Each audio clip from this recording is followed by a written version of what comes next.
BFM Business présente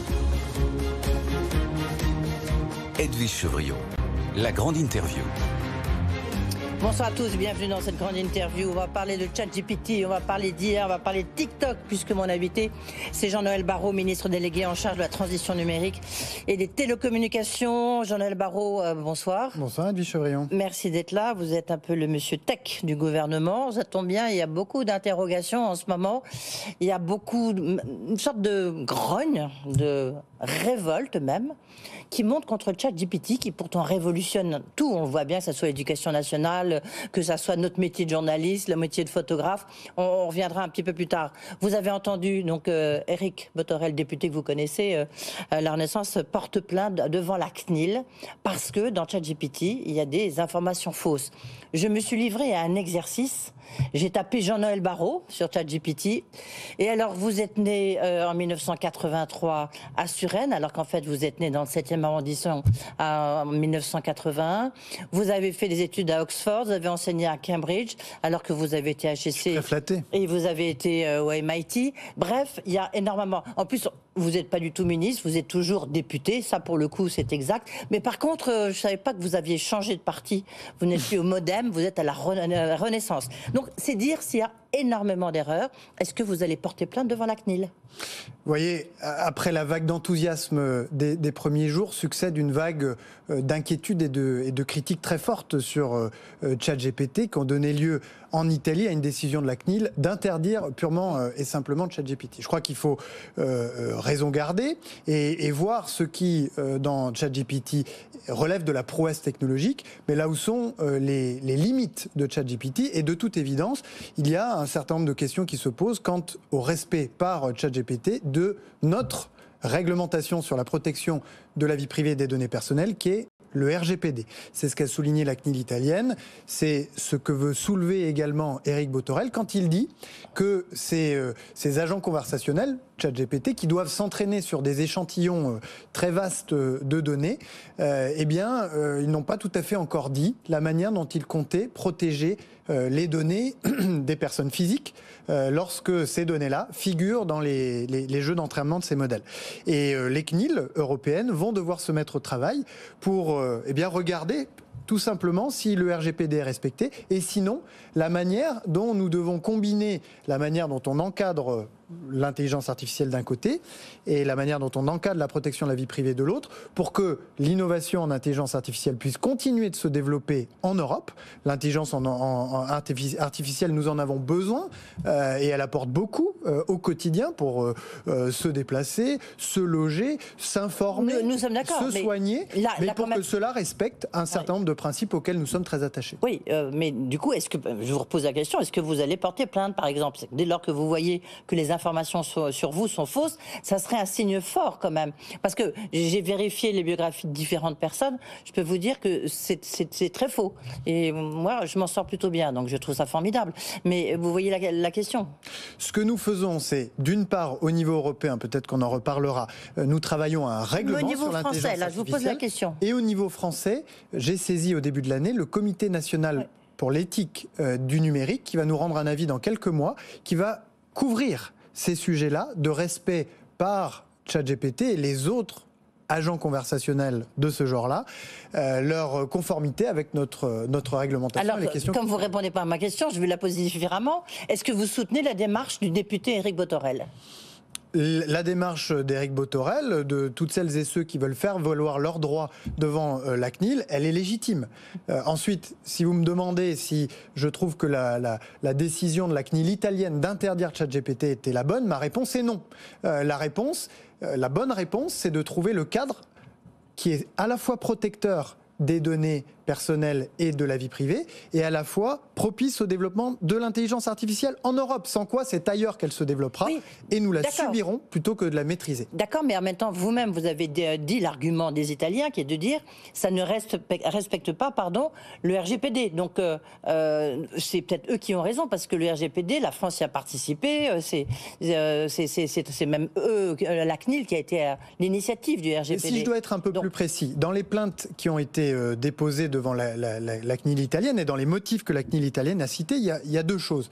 La première, c'est que les utilisateurs de ChatGPT n'ont pas fait l'objet ou n'ont pas été traités avec les précautions d'usage quand on veut respecter le RGPD. À mon avis, la société OpenAI qui a créé ChatGPT va se conformer à ces obligations-là.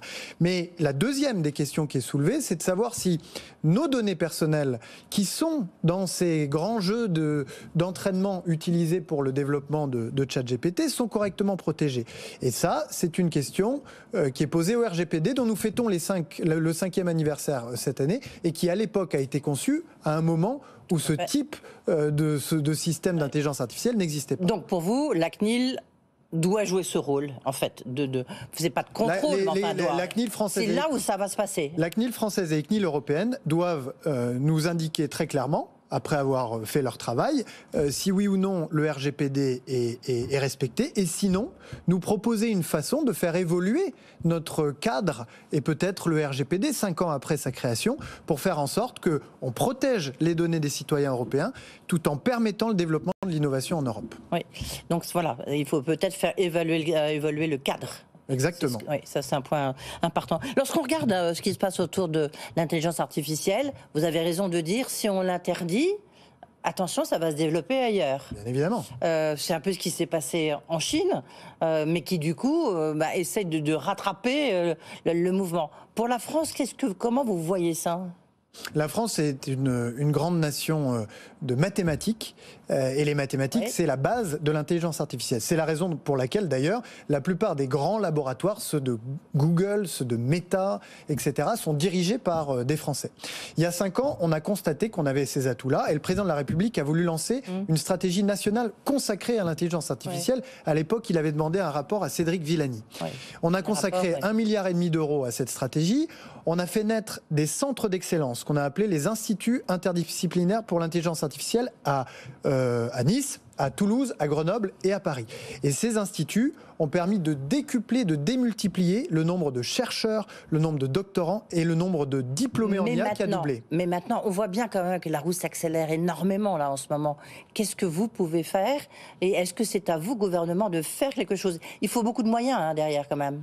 Il faut des moyens. C'est la raison pour laquelle cette stratégie nationale a été rechargée de 1,2 milliard d'euros supplémentaires il y a 2 ans dans le cadre de France 2030, le grand plan d'investissement d'avenir.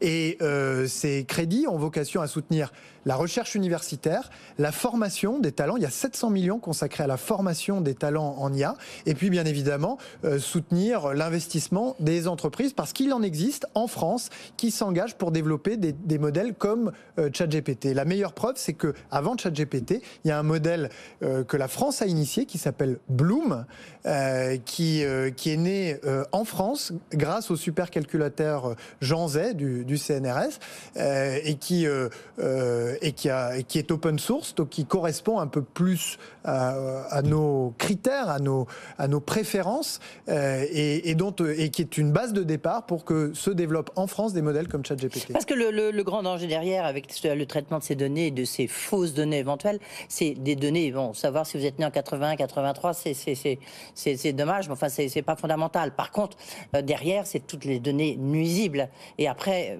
là, on va en dire un mot, bien sûr, parce que ça, c'était sur les données écrites, journalistiques, presque, j'ai envie de dire, biographiques. Mais derrière, vous avez aussi toute la question des images qui sont traitées par d'autres logiciels.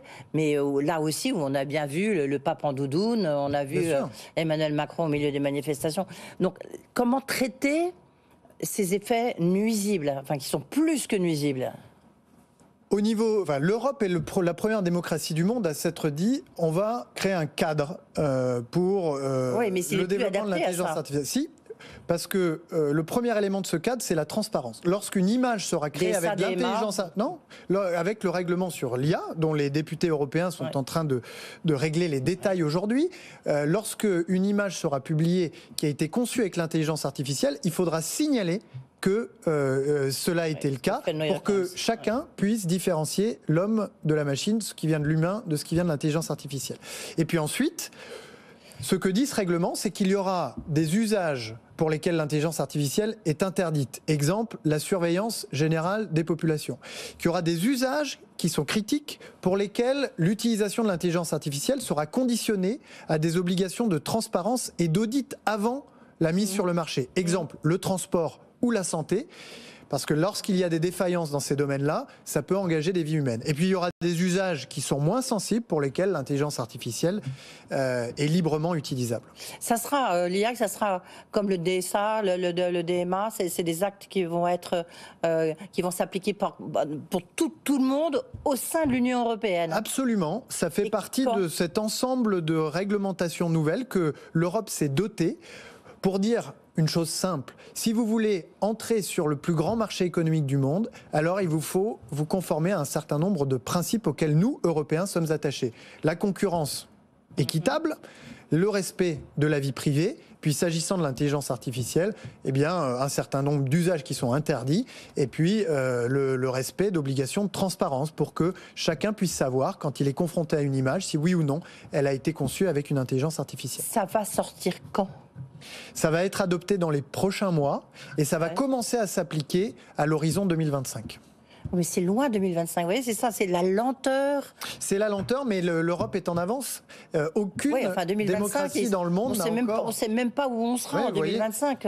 C'est la raison pour laquelle il faut anticiper, créer un cadre qui soit suffisamment souple, mais je le redis, là où l'Europe a commencé à poser un certain nombre de bornes, des bornes qui sont d'ailleurs demandées par les acteurs eux-mêmes. Le fondateur d'OpenAI que j'ai rencontré au mois de janvier à San Francisco chez OpenAI, donc le concepteur de ChatGPT, la première chose qu'il m'a dite, c'est qu'il faut que la puissance publique fixe un certain nombre de bornes. Et c'est ce que l'Europe s'est attachée à faire. Là où les États-Unis n'ont rien fait, par exemple, ce qui conduit ensuite des gens comme Elon Musk à réclamer purement et simplement un moratoire, ce qui n'est ni souhaitable ni réaliste. Je le disais, il y a aussi tout ce qui concerne l'image, qui inquiète énormément, que ce soit des reporters d'images, que ce soit évidemment des photographes.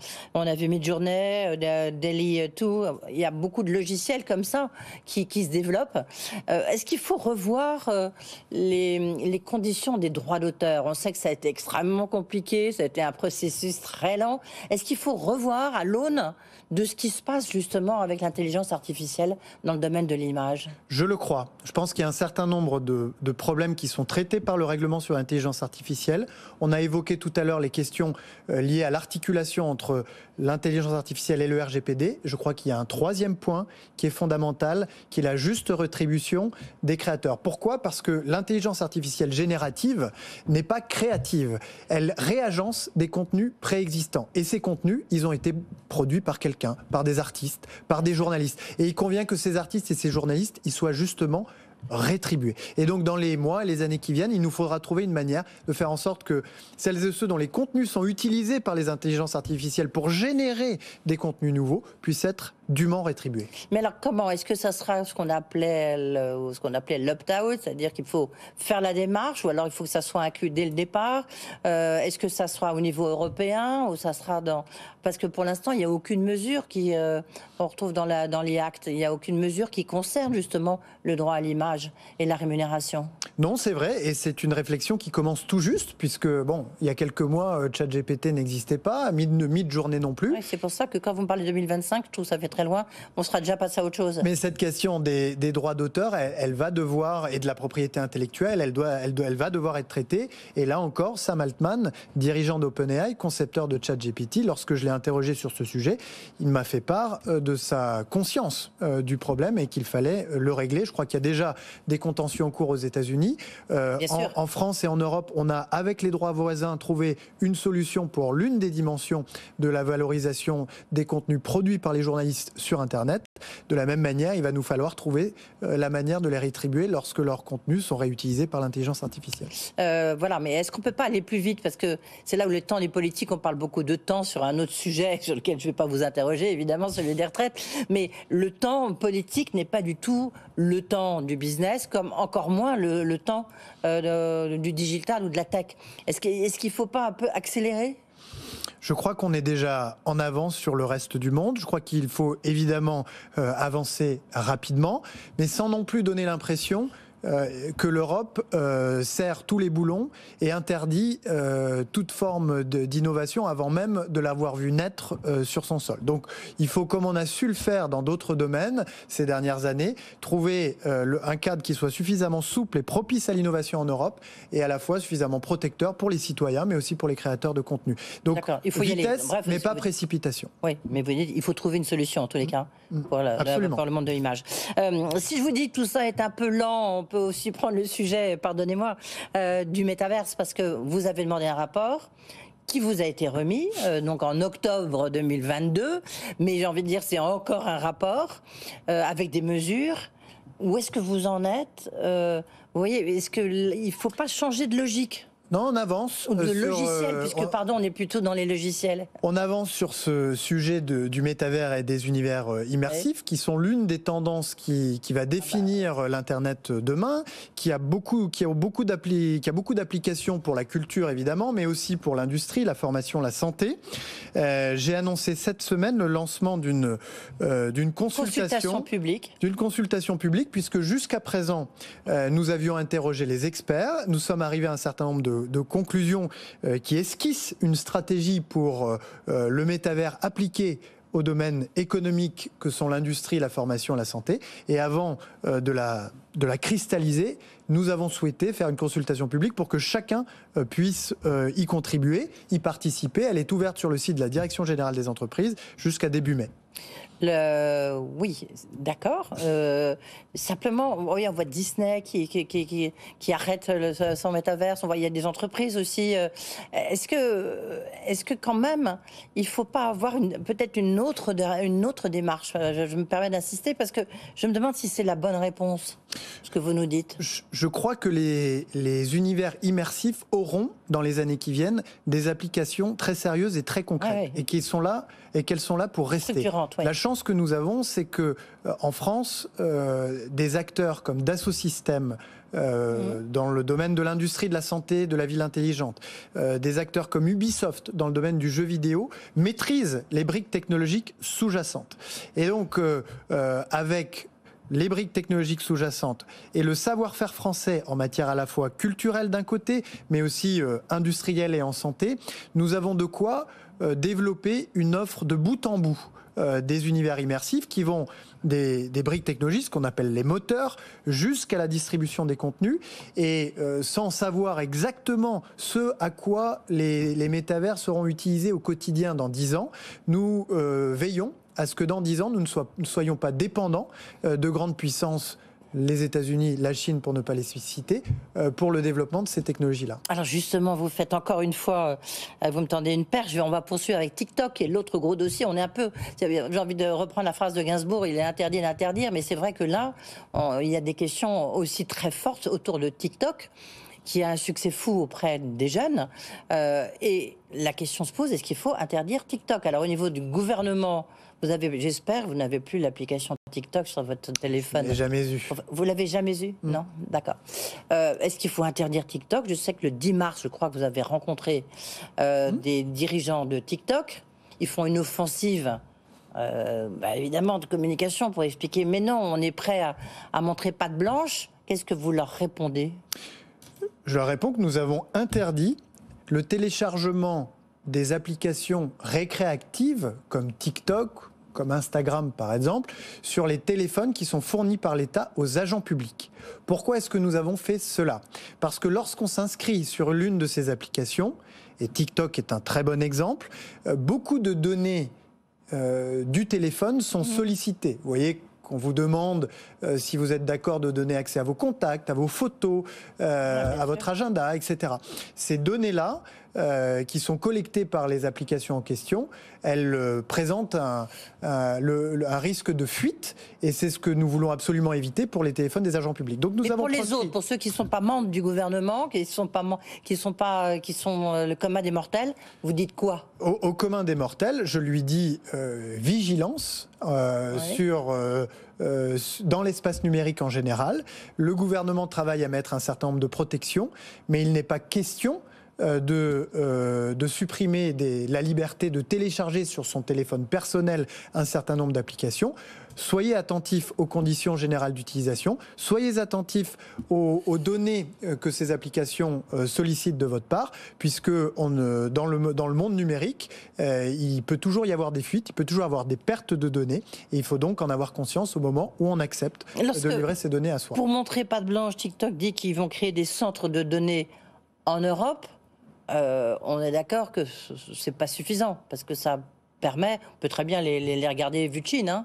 C'est une bonne chose que TikTok installe en Europe des centres de données pour stocker les données des utilisateurs européens. C'est l'esprit du RGPD. Moi, je souhaite que les autres éditeurs, y compris les éditeurs américains, suivent ce mouvement-là, puisqu'aujourd'hui, ce n'est pas le cas des éditeurs d'applications américains, et que ainsi les données des Européens soient traitées en Europe. Ce qui n'est pas le cas, encore une fois, aujourd'hui. Ce que je regrette, c'est que le calendrier que les responsables de TikTok m'ont présenté soit si étendu. J'aurais souhaité que les choses puissent aller beaucoup plus vite. Ah ben vous voyez qu'il faut aller plus vite. Vous êtes d'accord avec moi? Absolument. Au moins sur ce plan-là. D'accord, donc vous leur dites il faut aller plus vite. C'est la réponse. Pour conclure, la lettre d'Elon Musk, dont on a beaucoup parlé, évidemment, avec ces milliers d'autres experts mondiaux qui demandent qui dit il faut faire attention, il faut faire une pause, tout ça va trop vite. On le voit bien, hein, depuis une demi-heure que nous parlons ensemble, il y a quand même énormément d'interrogations. Est-ce que vous dites banco, on fait une pause? Certainement pas. Je pense que certaines questions qui sont posées dans cette lettre, dans cette pétition, sont bonnes, mais la réponse est évidemment mauvaise. Mettre la recherche sur pause reviendrait à donner un avantage à toutes celles et ceux qui ne se plieraient pas à ce moratoire. C'est une solution qui n'est ni souhaitable, ni réaliste, puisque ni souhaitable parce que nous avons besoin de faire progresser l'intelligence artificielle au service de nos concitoyens, mais de manière conforme aux principes auxquels on est attaché, ni réaliste, parce que la Chine, par exemple, si M. Musk décrétait un moratoire, ou si les États-Unis décrétaient un moratoire, ne s'y conformerait pas, et la Chine pourrait ainsi rattraper son retard sur les États-Unis. Donc la bonne solution, c'est plutôt de fixer ces fameuses bornes démocratiques, éthiques, pour faire en sorte que cette technologie, qui en elle-même n'est ni bonne ni mauvaise, puisse se mettre au service de nos concitoyens, au service des hommes, et que l'intelligence artificielle soit au service de l'intelligence humaine. Qu'est-ce que vous pensez en conclusion du rôle d'Elon Musk à la tête de Twitter ? D'abord, je crois que la pétition, pour y revenir, de la semaine dernière d'Elon Musk sur l'intelligence artificielle n'est pas dénuée d'intérêts commerciaux, puisque on voit bien les concurrents d'OpenAI et de Microsoft essayer de ralentir la progression de leurs concurrents. Et s'agissant de ce qu'il a accompli sur Twitter, pour l'instant, je reste très dubitatif. J'ai constaté, vous l'avez rappelé tout à l'heure pendant le journal, qu'il entendait dénigrer les médias soutenus, médias publics, la radio, les médias publics, sous-entendant que le pluralisme et que leur indépendance n'étaient pas assurés. Le juge de paix, ça sera l'application du règlement sur les services numériques, c'est-à-dire les règles nouvelles que nous avons fixées en Europe, auxquelles les plateformes doivent se conformer, sous peine de se voir infliger des amendes allant jusqu'à 6% de leur chiffre d'affaires, c'est quand même 300 millions d'euros pour Twitter, et en cas de récidive, l'interdiction d'opérer sur le territoire de l'Union européenne. Ça sera quand ce rendez-vous là? C'est important, ça sera quand? Les évaluations sont en cours et l'application, c'est au 1er janvier 2024. Pas bon. D'accord, merci, rendez-vous est pris. Merci beaucoup, Jean-Noël Barrot, d'avoir été avec nous, nous avoir dit un peu comment vous voyez justement les interdictions, peut-être les barrières à créer. Merci beaucoup. Tout de suite, vous le savez, c'est Tech & Co, présenté aujourd'hui par Frédéric Simotel. Vous pouvez retrouver l'interview de Jean-Noël Barrot sur le QR code qui s'affiche si vous regardez la télévision, et sinon en replay sur le site de BFM Business. Bonne soirée. Good Evening Business. Actu, experts, débat et interview des grands acteurs de l'économie.